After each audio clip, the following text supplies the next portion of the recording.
buenas tardes o buenos días para los que estáis todavía en la mañana. Buenas tardes también a ti, Sergio. Para los que no me conocéis, esto no va por ti, Sergio, ¿vale? Soy Carolina Reollo, editora de Alfaguara, y esta tarde voy a estar aquí con Sergio del Molino transmitiéndole vuestras preguntas y conversando con él sobre los alemanes, pero también sobre el resto de su obra, sobre el oficio de escritor y sobre literatura, porque han llegado preguntas que cubren como todos estos aspectos. Así que gracias a todos por haber querido pasar este ratito con nosotros y sobre todo con Sergio del Molino. Y también gracias a ti, Sergio, por querer compartir este encuentro con los lectores. Te cuento que se han inscrito más de 290 personas a este club de lectura. Siguen entrando. En América hay participantes de Argentina, lo hemos visto, de Brasil, de Chile, de Colombia, de Costa Rica, de Ecuador, de Estados Unidos, de Guatemala, de México, de Perú, de República Dominicana, de Uruguay, de Venezuela. No sé si me dejo algún país. Hay muchísimos participantes de España, lógicamente, pero también hay de Alemania, lo hemos visto, de Austria y de Rumanía. Fantástico, qué bien. A todos vosotros, los participantes, os digo que hemos recibido vuestras preguntas, que formarán parte de esta conversación, pero que también os invito a que compartáis por este chat. Yo estoy muy atenta a él. em, Vuestros comentarios, vuestras preguntas, y ya os digo que estaré como muy atenta para transmitírselos a Sergio. Como sabéis, Los alemanes es la novela ganadora del Premio Alfaguara de este año, un fallo que se vivió el pasado mes de enero con mucha emoción, con una emoción muy especial. Era un premio muy especial, en un año muy especial, el año en el que Alfaguara cumplía 60 años. Y tenía por ello también un jurado muy especial. Por primera vez estaba formado tan solo por escritores. Todos ellos habían sido presidentes del jurado en ocasiones anteriores. Dos de ellos, además, son ganadores también del premio Alfaguara. Fueron el nicaragüense Sergio Ramírez, la colombiana Laura Restrepo y los españoles Juanjo Millás, Rosa Montero y Manuel Rivas. Y de los alemanes vamos a hablar ahora, sobre todo va a hablar Sergio, así que yo quiero un poco como también transmitiros algunas de las cosas que en ese día tan emocionante dijeron este jurado excepcional de la novela. Por ejemplo, y os leo: Rosa Montero dijo que era una historia con una delicadeza y una profundidad inusual sobre la culpa, la corrupción, el poder y la familia. Rivas dijo que esta novela era una celebración y que le emocionó y le hizo pensar. Millás destacó el equilibrio entre narración y reflexión. Sergio Ramírez, su capacidad para fundir realidad con imaginación. Y Laura Restrepo alabó cómo maneja el secreto, cómo trabaja la conciencia de los personajes y el tratamiento del monstruo como tema literario. Y quería contaros esto que había dicho el jurado, porque yo creo que estos son los temas fundamentales de la novela, los aspectos fundamentales de la novela, y que vamos a volver a ellos a lo largo de esta tarde. Y me gustaría, Sergio, empezar em, por lo que dijo Sergio Ramírez, ¿no? Tu tocayo, por esa mezcla entre realidad y ficción. Porque en la base de tu novela hay un un hecho histórico no muy conocido, pero sobre él tú construyes completa ficción, ¿no? Y en una ficción que además transcurre en la época actual y tiene además que ver mucho con la realidad política, económica y social actual, ¿no? En algunos momentos hasta hay una especie de trama negra que tiene que ver mucho con, por ejemplo, con la corrupción política, la corrupción económica. Y me gustaría que empezaras hablándonos de eso, de la realidad, de ese hecho histórico poco conocido que está en la base de la novela. Bueno, buenas tardes a todos, por cierto. Aprovecho para saludarlos así en conjunto y agradeceros que hayáis venido. Bueno, sí, para mí la realidad y la ficción son espacios muy porosos y muy difíciles de delimitar, eh, desde mi punto de vista muy particular, ¿no? Yo no creo que haya una frontera tajante entre ambas realidades, ¿no? Cuando una novela crea un mundo, siempre se refiere a un mundo que tiene un correlato con la realidad, ¿no? Y en este caso, pues a mí me obsesionaba mucho ese episodio histórico, que es apenas una nota al pie, apenas una nadería en la historia de Europa, en la historia de España, que es la llegada de un grupo de alemanes procedentes de Camerún en 1916, después de que en medio de la Primera Guerra Mundial perdieran la colonia de Camerún, que era uno de los territorios que formaban parte del imperio que había querido fundar Bismarck a finales del siglo XIX en África. Y bueno, recordaréis muchos pues, de la película Reina de África, que estaba ambientada en lo que hoy es Tanzania, que era otra parte, era otro territorio de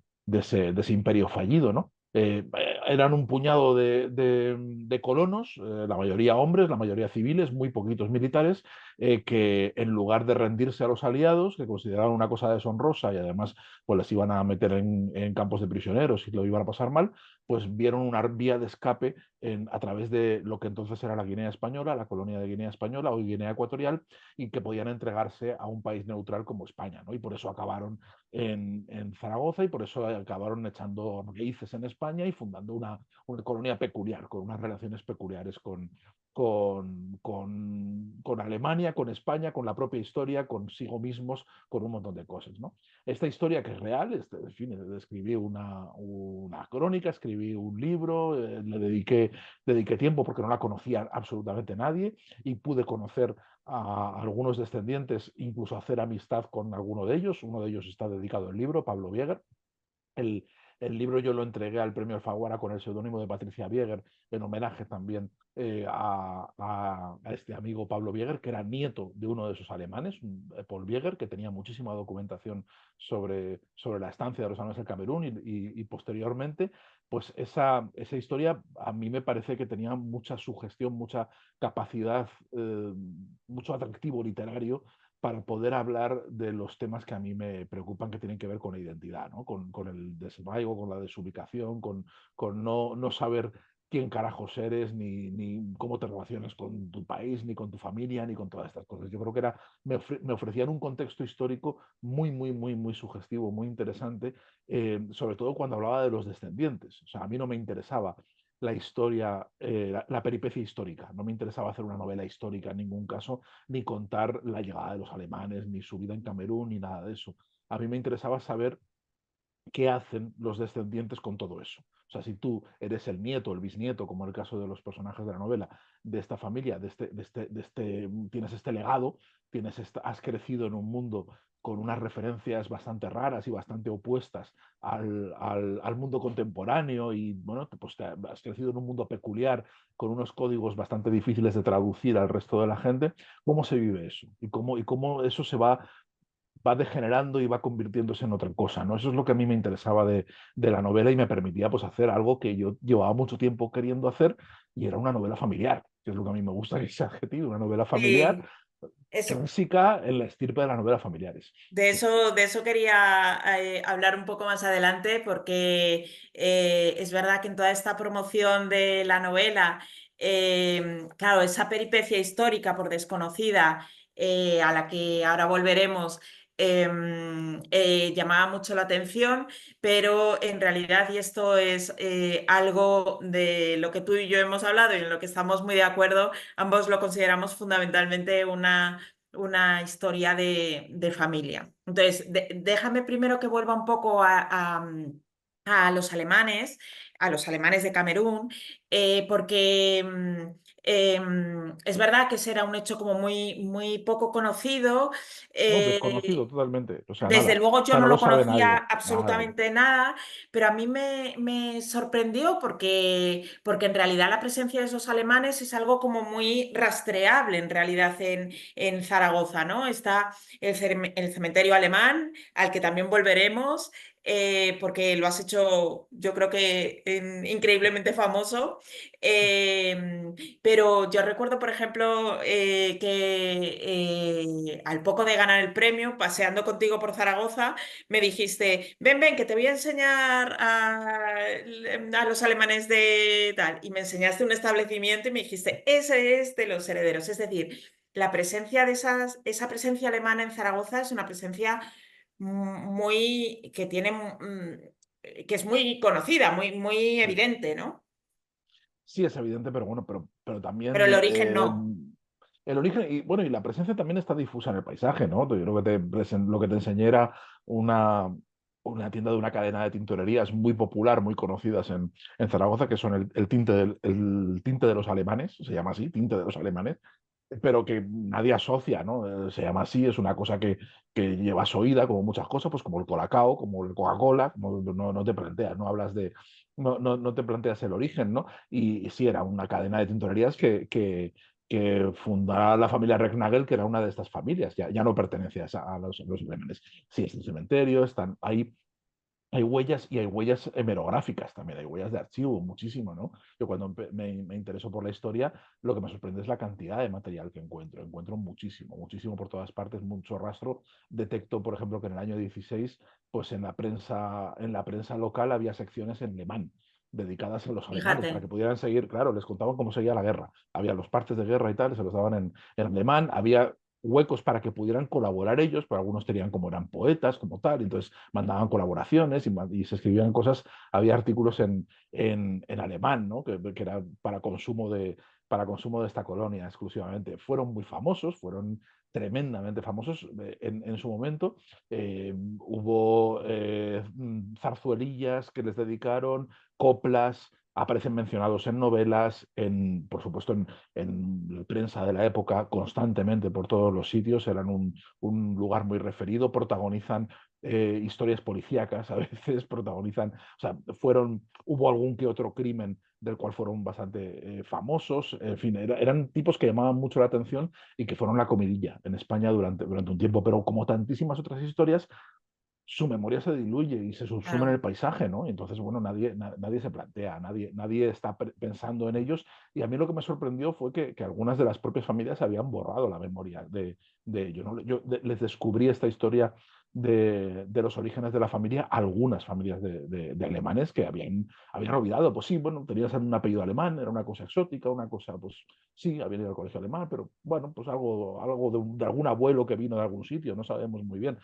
Las familias no son especialmente cuidadosas Sí, es verdad. preservando la memoria y las sociedades tampoco lo Es son. O sea, verdad. las cosas se pierden enseguida y están ahí a la espera de que alguien con curiosidad pues las rescate en algún momento. Como pasan muchas cosas hoy que nos parecen muy importantes y nos parecen muy populares y que las conoce todo el mundo y dentro de 100 años estarán completamente olvidadas Sí, por cierto, completo cierto. será así. Tú decías antes, y es verdad que la investigación sobre estos alemanes, tú la habías hecho ya hacía algunos años, habías abordado este tema desde la no ficción en un libro que se titula Soldados en el Jardín de la Paz. Em, eh, ¿Qué sentiste que había algo más que no habías contado en ese momento y que podías contar ahora? ¿O sentiste que la ficción te permitía tocar algunas aristas que no te había permitido tocar la crónica?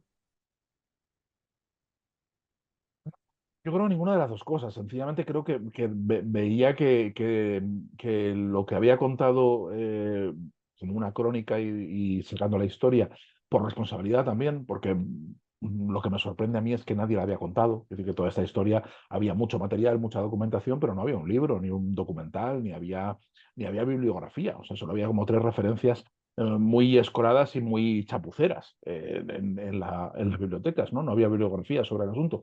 Entonces había una responsabilidad también, por decir, bueno, tengo esta historia, tengo que contarla, primero tengo que contarla, tengo que contar los papeles que tengo y dar a conocer este episodio, ¿no? Y luego ya veremos qué hacemos, ¿no?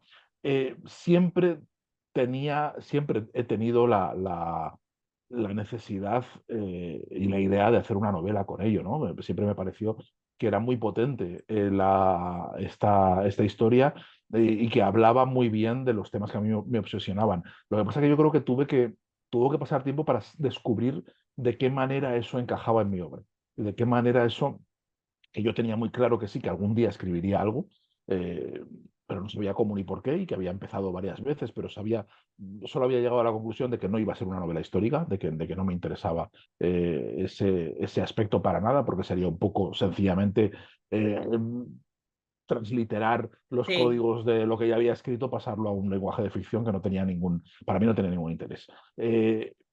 Cuando pasa el tiempo, yo creo que ya, en fin, maduro lecturas, maduro preocupaciones, creo que encuentro ya mis temas y mis obsesiones, veo cómo encaja todo eso en lo que a mí me preocupa, ¿no? Y cómo eso conecta con todo lo que me ha ido, lo que me ha ido obsesionando con los años.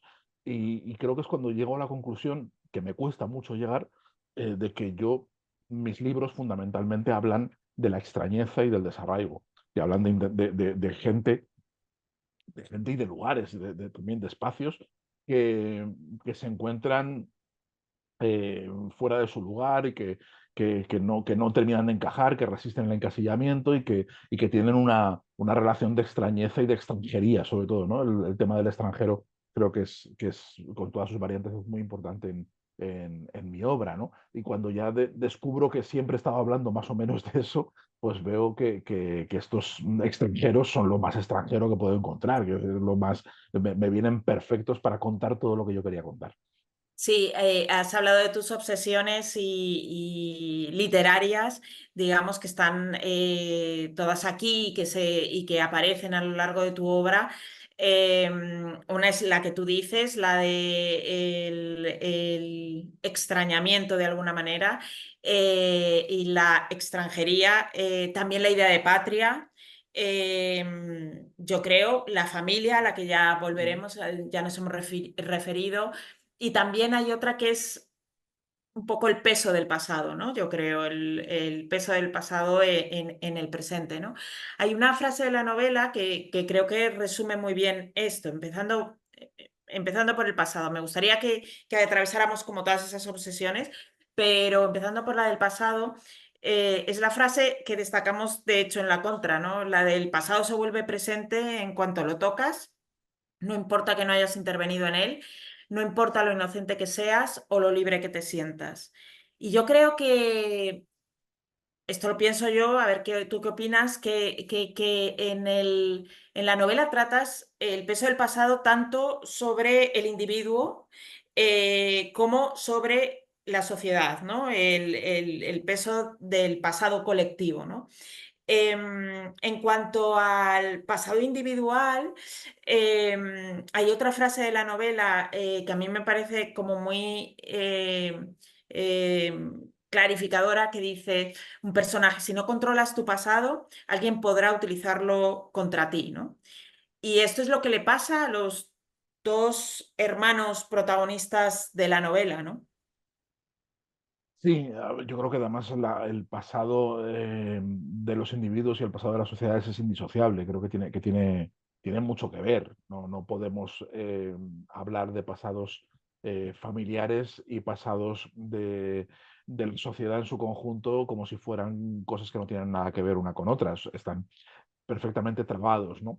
La frase de la que destacaste destacaste para la editora, Carolina, que destacaste en la contraportada del pasado sobre el presente en cuanto lo tocas, es una amenaza, que en el libro la dice un personaje, el malo del libro, sí, y la enuncia como una amenaza, porque él sabe cosas de ese pasado que la amenazada, en este caso, que es Eva, no conoce, ¿no? Entonces le está amenazando con que si ve estas cosas y que van a salir a la luz. Pero la amenaza como es un malvado filosófico, es un malvado que tiene Sí, ínfulas de intelectual y que sí. piensa mucho, pues utiliza el pensamiento de Walter Benjamin, pensador judío, por cierto, además, también que aquí luego todo está en el círculo. Y Walter Benjamin, que sabéis que tiene esa imagen poderosísima del Angelus Novus, que es el ángel de la historia, que es, bueno, es un cuadro que a él le obsesionaba y que él usa ese cuadro como metáfora para explicar su pensamiento, su visión de la historia, ¿no? Es un ángel que está llorando constantemente porque se desplaza de espaldas. Se desplaza hacia atrás, no ve el futuro, solo ve el pasado. Y el pasado lo que va viendo son ciudades arrasadas en llamas, ¿no? Y por eso va llorando todo el rato, el ángel de la historia, ¿no? Y lo que, lo que plantea la obsesión de Walter Benjamin es que el pasado es importantísimo para nosotros porque es lo que conforma el presente. O sea, y refinando un poquito más, solo nos importa aquella parte del pasado que condiciona nuestro presente, o sea, que explica. Estamos hechos de pasado, ¿no? Y esa filosofía es la que está detrás de esa amenaza y la que está detrás de toda la novela, ¿no? De la convicción de la novela. Yo creo que caminamos sobre muertos y por eso pongo a estos personajes a caminar sobre muertos y la novela empieza y termina en un cementerio, ¿no? Creo que el peso del pasado es importantísimo, casi siempre para mal. Y hay un adagio que se repite mucho, ¿no? Que se dice mucho, lo dicen muchos historiadores, pero también no historiadores, ¿no? Que el pueblo, quien no conoce su historia está condenado a repetirla. Eh, pero en realidad caemos en ella lo queramos o no. Es decir, porque hay dos fuerzas. Uno es el pasado que no se termina y luego es el destino que está determinado por ese pasado. Y yo creo mucho en el destino. Y esto está concebido también como una especie de tragedia. Los personajes buenos de esta novela son los que saben aceptar su destino. Y los que les va mal, los que van hacia el desastre, son los que son incapaces de aceptarlo. ¿No? Y sabéis que una cosa de las tragedias griegas, un requisito de las tragedias, es que el personaje sabe su destino. Se lo dice a alguien al principio, se revelan. Hay un momento al principio de la tragedia donde al personaje le dicen, mira, te vas a arrancar los ojos, vas a trincarte a tu madre, va a ser todo terrible, tal, se lo dicen. Y entonces, con esa información, se supone que ya no debería ir por ahí. O dice, bueno, pues ya sé que me va a pasar esto, pues voy a coger otro camino. Pero Voy a se intentar cumple, evitar lo posible. Pero se cumple a es rajatabla, inexorable. siempre. Es inexorable. Y yo creo en el destino. Creo en el destino, tanto literariamente como en la vida, ¿no? Y creo que ese destino está ya prefigurado por el pasado. Hay una prefiguración constante, ¿no? Entonces, bueno, hay gente que lo maneja, gente que lo sabe que no importa, porque vas a acabar en el mismo sitio, lo sepas o no lo sepas, ¿no? ¿Es mejor saberlo? Bueno, puedes darte cierto control o controlar un poquito el susto o hacer como hacen, como dicen los expertos en relaciones públicas, control de daños. Sí. Puedes hasta cierto punto, pero no vas a evitar el desastre. O sea, el conocimiento no te salva absolutamente de nada. Mira, aquí Sandra Alcázar ha hecho un comentario que también había salido en alguna de las preguntas que enviaron alguno de los participantes cuando se inscribió, que dice que estas frases sobre el pasado ella también las señaló cuando leyó el libro y dice, es que somos unas generaciones que nos estamos desvinculando de la memoria histórica. Quizá hay ciertas cosas que preferimos no tocar. Yo creo que nos desvinculamos todas, siempre. Creo que el pasado le ha importado siempre, el pasado y la historia le ha importado siempre a muy poquita gente. No creo que sea una condición del mundo contemporáneo. No, nunca nos ha preocupado en exceso la historia, hurgar en ella ni extraer enseñanzas de ella. Solo a una minoría, solo una poquita parte, una pequeña parte. Y esa minoría ha sido minoritaria siempre, creo. No creo que seamos más desmemoriados ni más descerebrados que otras generaciones en el mundo en el que estamos, ¿no? Pero creo que cuando se usa el pasado, se usa siempre con fines espurios. Creo que sí, o sea, ahí sí que creo que el uso del pasado casi siempre es político y casi siempre tiene que ver con el presente. A nadie, a muy poca gente que hurga en el pasado le interesa el pasado por placer de conocimiento o por pasión deportiva, por conocer las cosas, sino que quiere utilizar eso para influir en el presente, para moldear el presente y para cambiar las cosas. Y eso ha sido siempre así, pero ha sido siempre, vamos, desde las tablillas cuneiformes, desde los jeroglifos egipcios. O sea, no es una cosa, no es una cosa actual, ¿no? La política consiste en buena medida de la propaganda política en cambiar, en distorsionar, en hurgar el pasado para poder manipular el presente. Siempre, eso siempre ha sido así. Y en este libro pues los chantajistas lo usan ese pasado para poder influir en el presente, para su propio beneficio totalmente espurio, porque son unos corruptos, para destrozar la vida de unos personajes que se van, que cuando el pasado emerja, pues van a ver sus vidas totalmente quebradas por todas partes. Sí. Antes hablabas de otras de estas de tus obsesiones, que es la de sentirse extranjero o ser extranjero, ¿no? Que tiene que ver un poco con esa idea de patria que también decía yo que está como muy presente en tu obra. Yo creo que está en la base también de la España vacía y está abordado también aquí, ¿no? Pero estos alemanes del Camerún son unos extranjeros un poco peculiares, ¿no? En el sentido de que son extranjeros en todas partes. Ellos han salido de una Alemania, han llegado a una colonia que es Camerún, donde se establecen y viven muchos años, mientras la Alemania que dejaron y que ellos han dejado como congelada se transforma, em, pero acaban siendo deportados de alguna manera. Llegan a una segunda patria que es España, pero no acaban de integrarse, no acaban de querer integrarse del todo, ¿no? Ellos mismos marcan distancias y generan una especie de como de gueto elitista, ¿no? Culturalmente, económicamente, elitista, y siguen pensando en una Alemania que ya sí que ya no es para nada la Alemania de la que salieron y una Alemania que ni siquiera ya tiene idea de que esas alemanes existen, ¿no? Em, Viven en exilio, pero en ningún momento se sienten víctimas, yo creo, ¿no? No se sienten refugiados y de hecho su mirada hacia el país de acogida es un poco una mirada de superioridad. Un poco una mirada de superioridad es ser muy generosa. Es una mirada de desprecio racista absoluto. Son alemanes que recibieron con aplausos el nazismo y que están convencidos de la superioridad de su patria y de su misión imperial, ¿no? Y están varados muy a disgusto en España, y si Alemania hubiera vencido la Primera Guerra Mundial, pues hubieran vuelto a Alemania, que sí, pero no como es una Alemania derrotada de Versalles y están medio acomodados en España, pues echan raíces ahí, ¿no? Pero no tienen no han desarrollado ningún sentimiento de afecto y todo lo contrario. De hecho, su identidad se basa en esa superioridad, ¿no? Y en esa nostalgia hacia una Alemania que nunca ha existido. No es que haya dejado de existir, es que solo existió en sus cabezas. Que es una Alemania que nunca se correspondió con ningún país real. Y esto sí que es un rasgo muy común en todas las comunidades de migrantes. Es decir, da igual. eh, a mí una cosa que me enternece es visitar en las casas de españoles, o las casas o el centro asturiano, o el centro Mm. catalán, o el centro andaluz de muchos países, ¿no? Vas a Múnich y vas al centro asturiano de Múnich, ¿no? O en La Habana, o en México, o en donde sea, o en Buenos Aires, ¿no?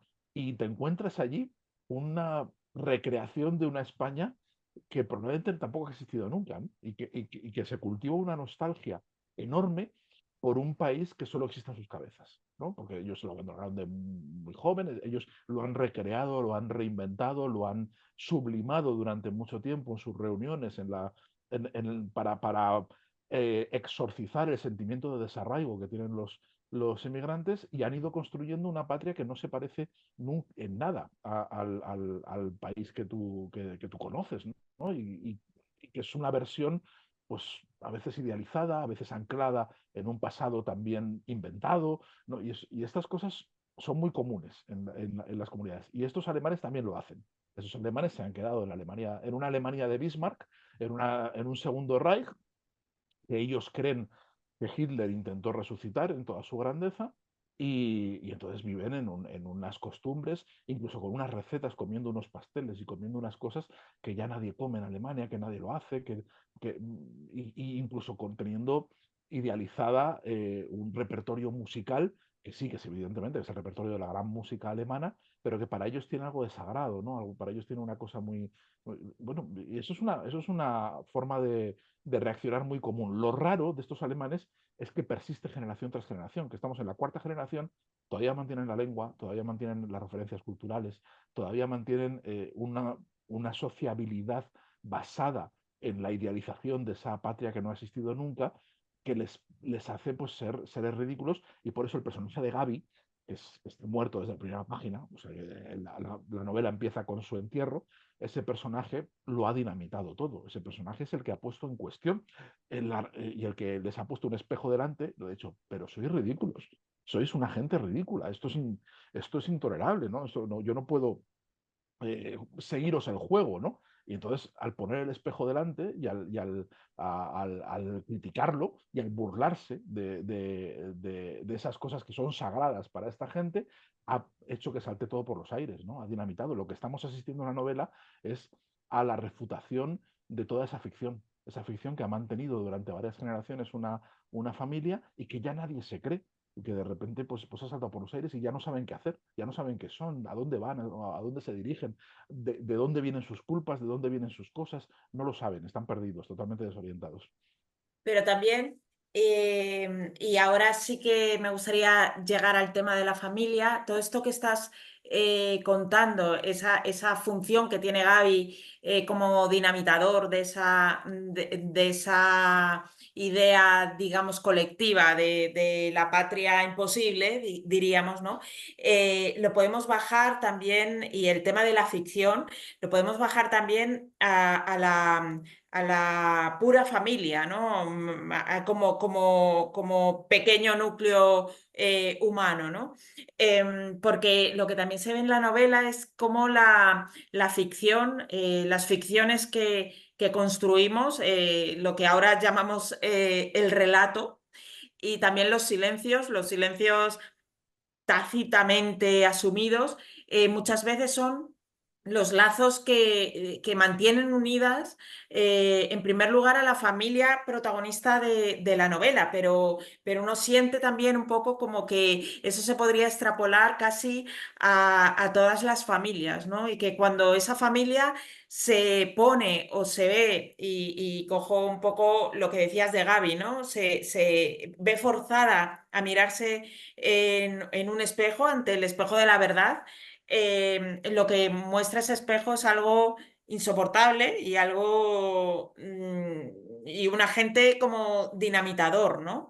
Y ahí me viene a mí un poco la idea también de la unión entre familia y mentira, o sea, de la mentira como nexo también de unión de la familia en la novela y en general. Sí, mira, además había una pregunta muy interesante ahí sobre Gaby y la Ah, homosexualidad sí, de Gaby. Luego, sí.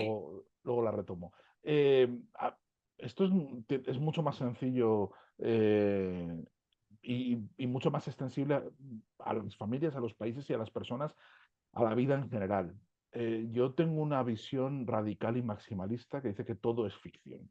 O sea, cuando se distinguen las cosas entre ficciones, no ficciones, o cuando decimos que hay una historia real o que el periodismo cuenta una cosa y la literatura es otra, a mí me parece que estamos agarrando el tiro, que todo es ficción, que todo relato es ficción. Y todos, como somos unos animales narrativos, todo, toda nuestra vida se basa en contarnos historias. O sea, nosotros nos contamos una sarta de mentiras en torno a nosotros mismos que constituye nuestra biografía. Lo que nos contamos al mundo cuando nos presentamos. ¿Quién eres? ¿Qué has hecho? ¿Cómo es tu vida? Y contamos nuestra vida. Estamos haciendo un cuento. Estamos contando un montón de mentiras no deliberadas, o no todas deliberadas, muchas de ellas inconscientes, sencillamente. Exageramos, omitimos, distorsionamos, o sea, hacemos un montón de cosas que constituyen nuestra forma de estar en el mundo. Y estamos en el mundo contándonos esas historias sobre nosotros mismos, sobre las familias. La familia es una historia compartida, una historia de unos orígenes comunes, una mitología, que es una ficción también, un país también lo es, un país es una serie de ficciones que nos creemos, más o menos todos, o una gran mayoría de la población se cree o acepta que se cree, como el pacto de lectura en las novelas, o sea, igual que hacemos con una novela, que sabemos que es mentira, pero cuando nos metemos en ella, ese mundo es La verosímil y asumimos como formamos parte de real. él. Y lo asumimos como real, exactamente igual que funcionan las ficciones. Y todo lo que nos contamos tiene esa propiedad. ¿Qué sucede? Que para que una ficción funcione, tenemos que aceptar que nos lo creemos. Aunque no nos la creemos en el fondo, aunque hagamos esta operación que hacemos cuando hacemos las novelas, de saber que esto se lo ha inventado alguien, pero es un mundo real, que yo estoy metido y cuando alguien muere, el personaje muere, yo me pongo triste, como si se hubiera muerto alguien de verdad. Bueno, pues aunque sabes que no se ha muerto nadie de verdad, pero tú te pones triste como si se hubiera muerto. Bueno, pues así funcionan, así funciona la vida. En el momento en el que alguien como Gaby irrumpe, cuestiona de arriba abajo lo que se ha contado, todo se desmorona. Pero se desmorona en un país cuando hay una parte sustancial de la población que no se traga lo que se está contando sobre ese país, el país se va al carajo también. O sea, las ficciones necesitan la complicidad de quien escuche. Si Claro. no, aquello no hay forma de que se mantenga, ¿no? Y Gaby ha venido a dinamita. Pero esto funciona en las familias, funciona en todo lo que hacemos. O sea, nosotros estamos contando ficciones constantemente. Yo esto lo digo siempre, a veces cuando he dado talleres, eh, intento subrayar que todos estamos contándonos historias, cuentos todo el rato. Cuando llegamos a casa y nos preguntan qué tal el día, la respuesta a esa pregunta es una ficción. Es una Sí. ficción y además vamos a estar, o sea, y usamos todas las estrategias que usamos los fabuladores. Lo que pasa es que lo hacemos de forma inconsciente, sin pensar. O sea, la diferencia con un escritor es que nosotros, pues, pensamos lo que hacemos e intentamos que todo tenga su coherencia y todo tenga un porqué y sea todo mucho más sofisticado, ¿no? Pero de forma natural lo hacemos todos. Y un periódico es una ficción y un libro de historia también es una ficción sobre un país, son todas estas cosas. Pero tenemos que colaborar. Si el lector no colabora, la ficción se derrumba y Gaby ha venido a destruirlo. Preguntaban por ahí Sí, que si tú José no puedes seguir Antonio. por... Sí, que si no puedes seguir el juego Gaby porque es homosexual. Pues es un peso importante. Es decir, en una familia tan tradicional, tan autoritaria como son los Schuster, con un sentido del decoro tan antiguo y con unos ritos y con una, en fin, con todo lo que conlleva, la homosexualidad abierta, desinhibida de Gaby supone una ruptura enorme, ¿no? Una ruptura enorme. De hecho, en el monólogo, en el planto que Berta hace en el capítulo en el que le habla a su tumba y le dice todo lo que no le ha dicho en vida y se lo dice en la tumba, una de las cosas que le reprocha es que, bueno, que ¿por qué se empeñó en vivir tan a pecho descubierto, ¿no? Que podía haber seguido el juego, podía no haber roto las normas. Dice, yo te hubiera ayudado a no importunar a tus padres, a fingir, que ellos finjan que no lo saben y tú llevar una doble vida, y hubiéramos heredado la fábrica de salchichas y hubiéramos vivido divinamente.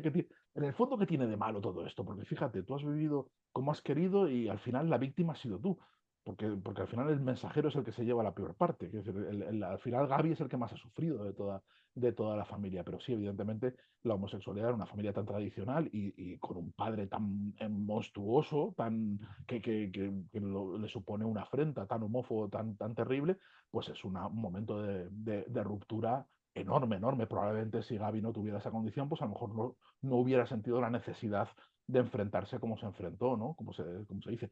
Pero de nuevo todo eso está abierto. Eso son especulaciones. Os estoy ofreciendo mi visión de Gaby, que no tiene por qué ser la vuestra. Claro. Es decir, el autor también tiene una lectura parcial de la novela que no tiene por qué coincidir con las lecturas que hacen los autores. Yo lo dejo todo lo suficientemente ambiguo y deliberado para que cada cual pues interpreta a sus personajes como ellos quiera. Sería una ordinariez, una desfachatez que el autor o que el narrador, en este caso, impusiera una visión unívoca de los personajes. Creo que los personajes se presentan y tienen que dejar el espacio suficiente del aire para que los lectores se tomen su juicio sobre ellos.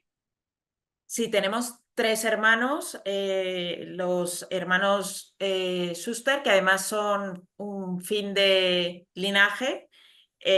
con ellos acaba la familia, no tienen hijos, y son tres hermanos que se enfrentan a lo mismo de una manera diferente. Como tú dices, el que rompe con todo es Gaby, pero es verdad que viven a la sombra de un gran secreto oscuro, moralmente repudiable, pero en cierta medida ese secreto les ha traído privilegios, privilegios culturales, económicos y demás. Gaby sabemos que rompe con todo, ¿no? Pero tenemos a Fede y a Eva que de alguna manera han construido sus propias vidas sobre esos privilegios, ¿no? Eh, y en tu opinión de autor, porque yo me lo pregunto y no lo tengo muy claro tampoco, ¿ellos desconocen ese pasado? ¿Se autoengañan? ¿O se trata de un olvido selectivo voluntario? Un poco de todo. Yo creo que sí que se autoengañan, creo que sabemos más de lo que, en general, sabemos más de nuestros padres de lo que creemos al principio. Y creo que tenemos, en general, las personas somos muy hábiles en la visión selectiva y poniéndonos anteojeras y haciendo lo que los científicos sociales llaman cherry picking, ¿no?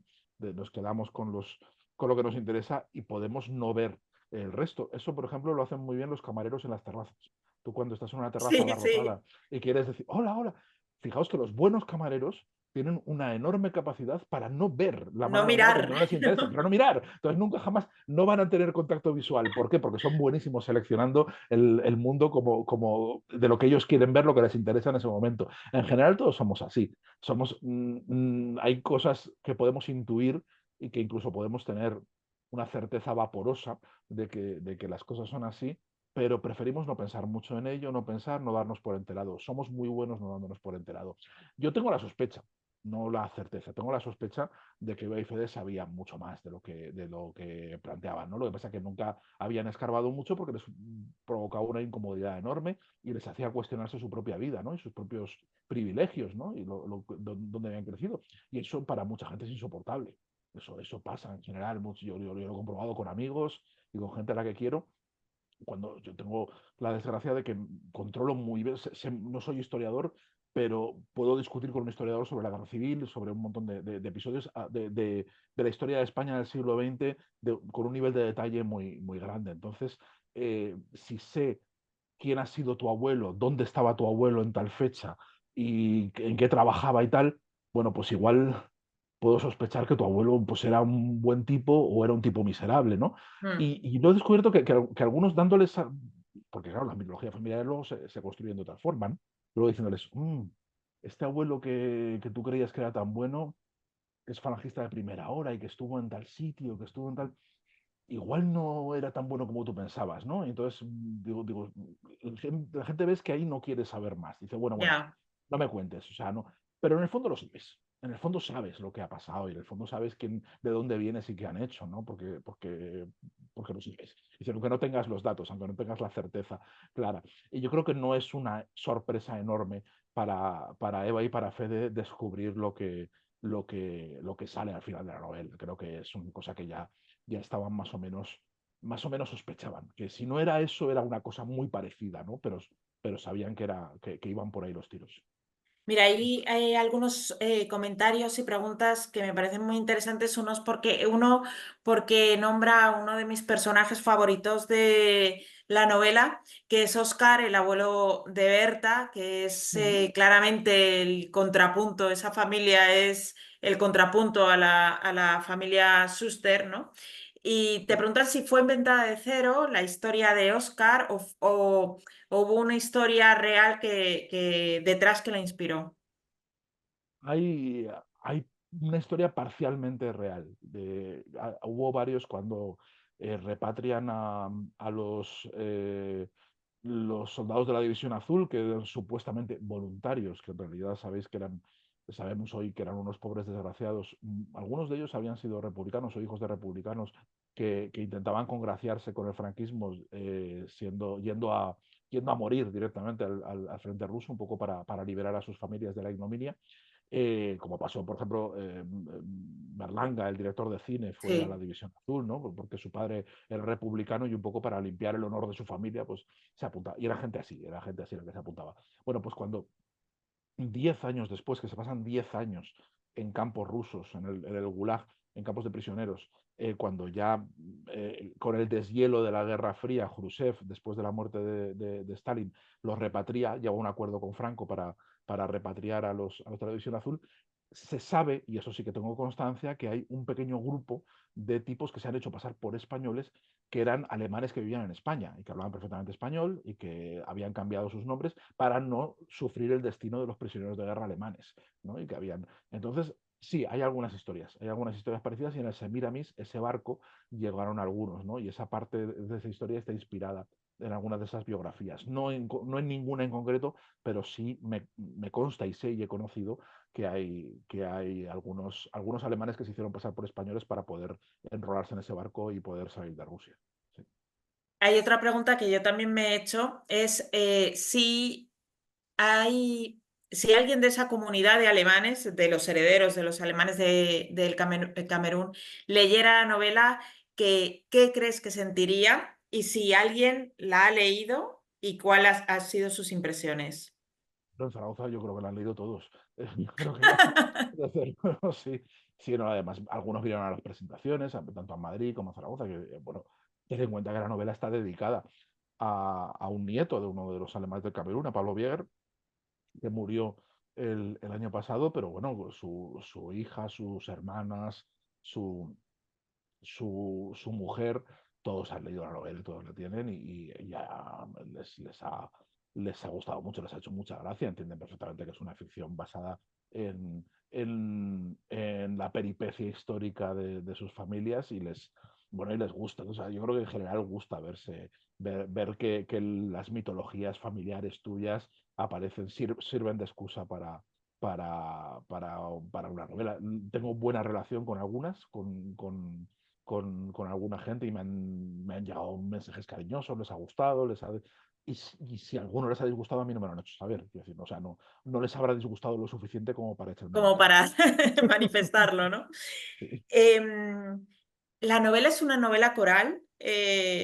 La narran cuatro voces, tres voces fundamentales, dos de ellas las de estos dos hermanos de Gaby, que van construyendo la historia desde sus distintos puntos de vista y se da algo muy curioso y muy atrapante para el lector, que es que el lector es el único que tiene todas las claves, ¿no?, de la historia.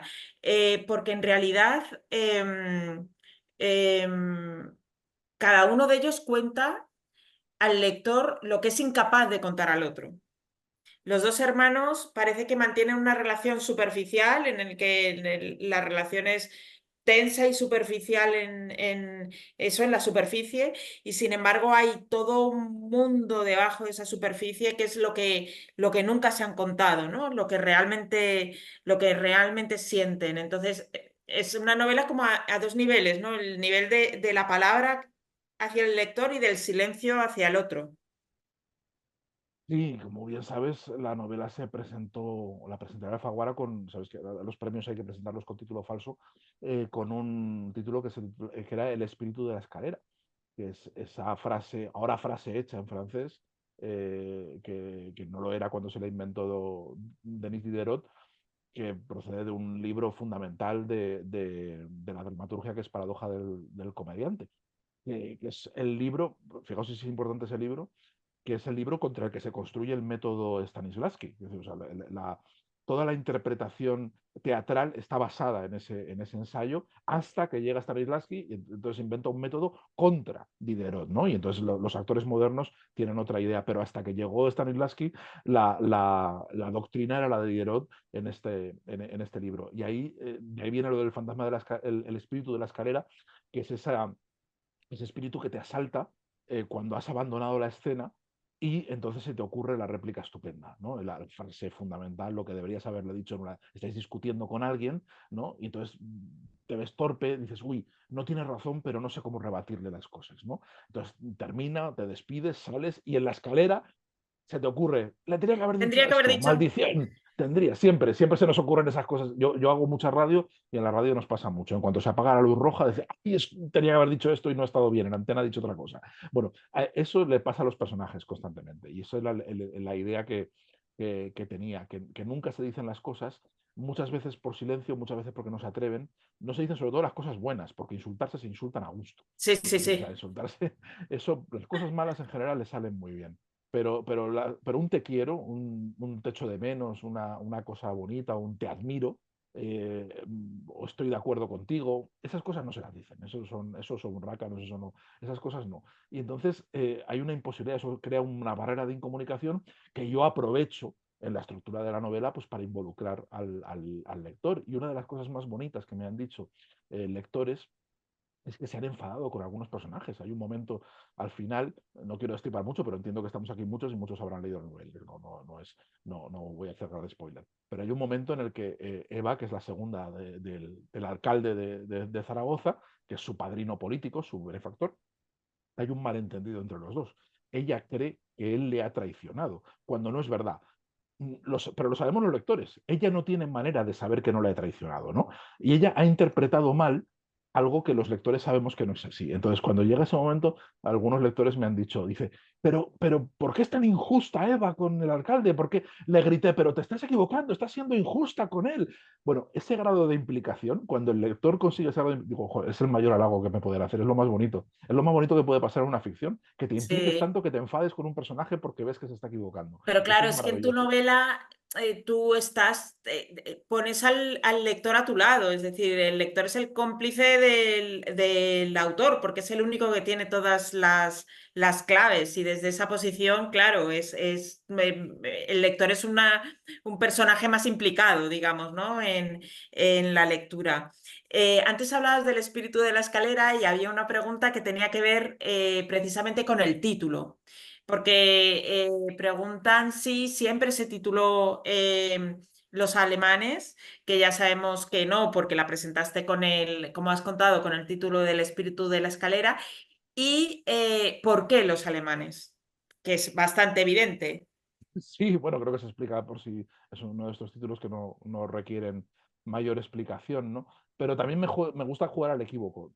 Cuidado porque los alemanes es la primera mentira de todo el libro. No son alemanes. No, Y lo sabemos desde exacto. el principio. Son españoles, son una gente que no son alemanes, pero ellos son alemanes. Bueno, ahí está el primer juego, la primera desubicación de la novela en los alemanes.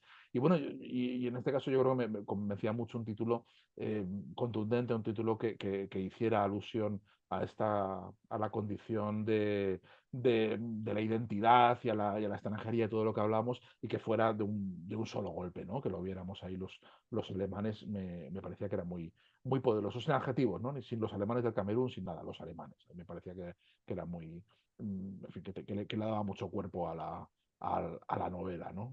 Yo no soy de títulos especialmente largos, me gustan sintagmas más o menos contundentes. Mejor. Tenemos que ir acabando casi ya, pero sí que me gustaría hablar de dos cosas más. Un hilo conductor que lo has mencionado al principio, pero que creo que es muy importante y sobre todo porque creo que es muy importante no solamente esta novela, sino en tu obra, es la música. En esta novela es evidente, de hecho, pues las personas que ya hayan leído el libro saben que en el libro hay un QR y que puedes escuchar la banda sonora, digamos, de los alemanes. Pero eh, la música significa, yo lo sé, mucho para ti y quería preguntarte cómo influye, cómo marca lo que escribes en todos los aspectos.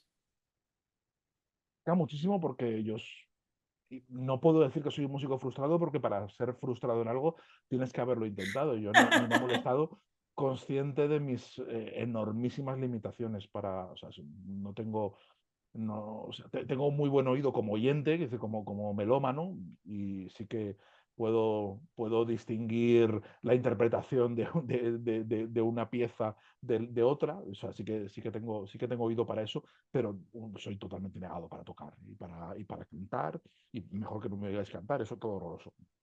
Y entonces, bueno, es una frustración íntima, una prefrustración. Soy prefrustrado, no frustrado. No he llegado. Entonces, pero sí que me parece, tengo la convicción de que la música es el arte más completo, más primordial, más directo, que no requiere traducciones, que penetra de una forma orgánica, penetra por los oídos, pero también por los huesos. Hay una escena muy bonita de Goya cuando se queda sordo y su, y su, y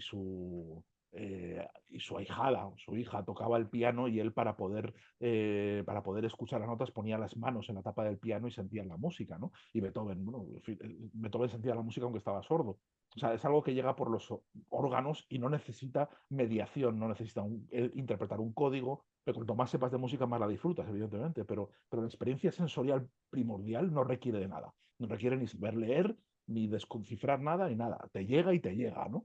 Y creo que esa es la máxima aspiración del arte, ¿no? El poder penetrar de esa forma tan directa y tan rotunda. La literatura no consigue eso ni de lejos.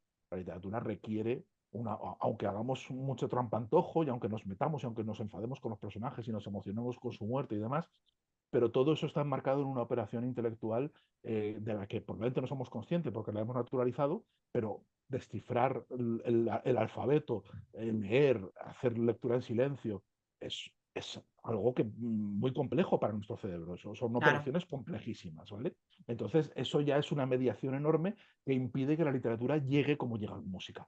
Pero a mí me gustaría vencer esas limitaciones y que la literatura llegase de alguna manera como llega la música, con lo cual utilizo estructuras musicales y me inspiro en la música y en las técnicas de composición para poder hacer mis obras. Y este libro es una sinfonía. Este libro está compuesto Totalmente. como una sinfonía. Sí. Mira, la última pregunta que te quería hacer y que ha aparecido muchísimo en las preguntas de los participantes y en mi experiencia en estos clubs de lectura aparece siempre y es algo que yo creo que a los lectores nos apetece conocer mucho, es que te preguntan mucho por cómo es tu proceso creativo. Si puedes describir tu rutina de escritura y cómo es tu proceso de investigación y de posterior escritura de un libro. Depende mucho del libro, del tipo de libro al que me enfrento, de si requiere documentación, no requiere, si es más intuitivo. Depende mucho. Si cada libro, intento adaptarme a cada libro en general por regla general, pero esto puede cambiar mucho, intento tener un esquema cuando tengo una idea clara de lo que quiero escribir y eso sí que va emergiendo con el tiempo. Es decir, mis libros son obsesiones que van macerando, van madurando y en un momento dado me doy cuenta de que tengo que escribir sobre ellas. Es decir, pero ahora puedo tener otras 3 o 4 obsesiones que dentro de unos años pues, se convertirán en libros, ¿no? Y que me cuesta darme cuenta de que la cosa ha crecido lo suficiente como para merecer el enorme trabajo que es escribir un libro, ¿no?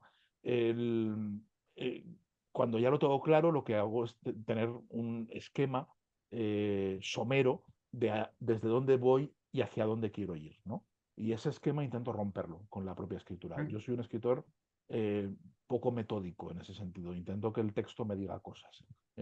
Pienso escribiendo. O sea, mi proceso de pensamiento se desarrolla durante la escritura. Entonces yo necesito emborronar, escribir de una forma a veces compulsiva, páginas que sé que no van a llegar a ninguna parte, pero que a mí me sirven para saber qué quiero hacer, para pensar, ¿no? Y los personajes los voy construyendo conforme voy escribiendo. Y entonces me doy cuenta de que un personaje que era secundario, totalmente funcional y que iba a aparecer una página y iba a decir hola y adiós, de repente se apodera y es mucho más importante. ¿Por qué? Porque en la escritura lo he visto. Pero eso necesito que la escritura lo desarrolle. O sea, yo no puedo pensar en abstracto. No puedo decir, bueno, voy a pensar y voy a planear. No, necesito sentarme, escribir y a lo mejor perder una mañana de trabajo, porque todo lo que escribo esa mañana no sirve para nada. Pero es muy útil porque he llegado a un sitio o he Claro, descubierto el sitio al que no quiero ir, ¿no? claro. Y eso es muy importante. Para mí eso sí que es un tiempo muy ganado, ¿no? Y mi rutina de escritura sí que son las de un oficinista, no tienen ningún interés. Hace tiempo me propusieron en una escuela de escritura hacer un taller de ponerme como una especie de aprendiz, como a los aprendices de pintor o de cine y Sí, demás, que estuviera conmigo mientras escribía un libro y que me viera, digo, pero esto es lo más aburrido y la tortura más horrible que le podéis hacer a alguien. Digo, hombre, un pintor está entretenido ver a alguien pintar o vas a... Y aunque los rodajes son un coñazo, pero bueno, ver a alguien cómo hace, ahí aprendes cosas. Digo, pero ¿qué va a aprender alguien sentándose a mi lado mientras yo le doy a la tecla y rellenando totalmente. páginas? No va a aprender nada el pobre. Bueno, pues Sergio, se me ha pasado volando a mí esta hora, la Sí, a verdad. mí también, sí, sí. Muchas gracias por todo. Gracias a todos los que habéis estado aquí, que habéis mandado vuestros comentarios en el chat y vuestras preguntas antes. Os esperamos en el siguiente. Y a ti, Sergio, mucha suerte con lo que te queda de promoción durante todo este año.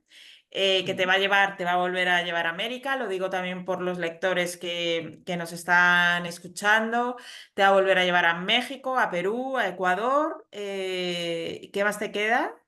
Pues mira, ahora lo inmediato es Perú y Ecuador, ahora mismo a finales de mes, y ya después de agosto ya nos veremos en Uruguay, en Chile, en México, en Panamá y en Miami y en algún otro país más que no recuerdo, pero que ya me saldrá. Nos vamos a ver en todos esos países.